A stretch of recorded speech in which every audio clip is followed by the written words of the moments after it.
ETV Bangla, সবার কথা বলে। শিবগঞ্জ সীমান্তে প্রাইভেট কারে মাদক পাচারের সময় ৩ জনকে আটক করেছে মহানন্দা ব্যাটালিয়ন ৫৯ বিজিবির সদস্যরা।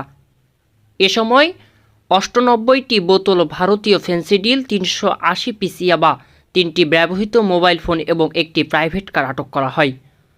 আটককৃতরা হলেন রাজশাহী জেলার কাটাখালী থানার চরতারা নগর গ্রামের মানিক মিয়া, একই থানার চর খিদিরপুর পশ্চিমপাড়া গ্রামের ইউসুফ আলী এবং রাজশাহী জেলার শাহমকদুম থানার বড় বনগ্রাম রায়পাড়া গ্রামের রফিকুল ইসলাম।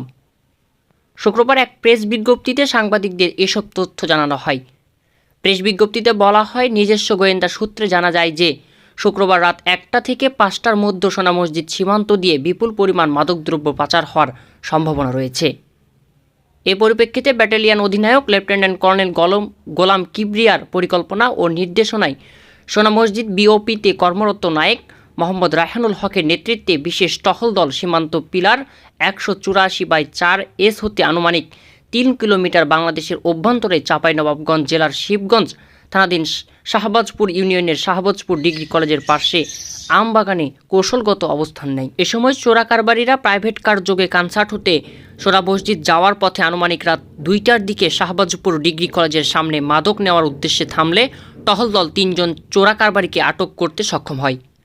মালামাল সহ আটককৃত চোরা কারবারিদেরকে শিবগঞ্জ থানায় হস্তান্তর করা হয়েছে। এ ব্যাপারে মহানন্দা ব্যাটালিয়নের অধিনায়ক লেফটেন্যান্ট কর্নেল গোলাম কিবরিয়া বিষয়টি সত্যতা নিশ্চিত করেছেন। তিনি বলেন, মাদক ও চোরাচালানের বিরুদ্ধে জিরো টলারেন্স নীতি বাস্তবায়নের লক্ষ্যে সীমান্ত এলাকায় অপারেশন কার্যক্রম বৃদ্ধি করা সহ বিশেষ টহল পরিচালনা করা হচ্ছে।